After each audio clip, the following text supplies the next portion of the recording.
သမီးတို့ဖေဖေငယ်စဉ်တောင်ကြီးကလေးဘဝတော့ငါဆိုရင်လေအဖေနောက်မှာငါချွေလူရလေးများမရခဲ့ရင်လေနှခမ်းလေးစုလို့မြင်လို့စိတ်ကောက်တော့လေအဖေချော့ခဲ့တာမမေ့နိုင်ပါဘူးအဖေသားသမီးဆန်းသမျှနွမ်းလျားတဲ့ဝိစားလေးနဲ့ရုန်းကန်လှူရှားဘဝတိုက်ပွဲမှာအနိုင်ရတဲ့ဖေသားသမီးစုသမျှဘဝမကြလေတဲ့ခါအဖေမြစ်တာရွှေကျင်လုံးနဲ့ရိုက်ခဲလို့တနာပေမေဘဝမနာခဲ့ပေ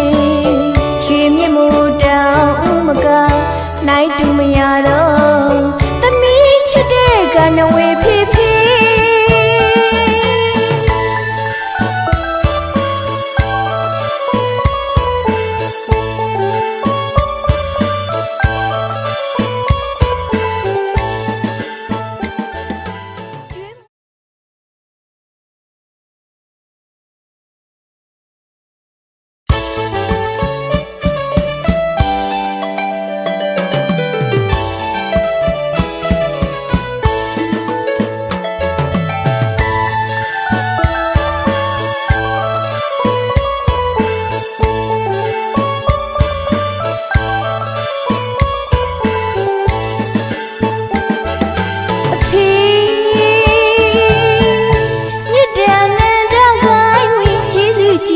သမီးတို့ဖေဖေ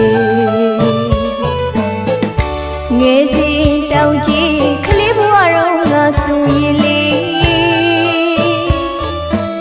အဖေနောက်မှာငါချွေလူရလေးများမရခဲ့ရင်လေနှခမ်းလေးစုလို့မြင်လို့စိတ်ကောက်တော့လေအဖေချော့ခဲ့တာမမေ့နိုင်ပါဘူးအဖေသားသမီးဆန်းသမျှနွမ်းလျားတဲ့ဝိစားလေးနဲ့ရုန်းကန်လှူရှားဘဝတိုက်ပွဲမှာအနိုင်ရတဲ့ဖေသားသမီးစုသမျှ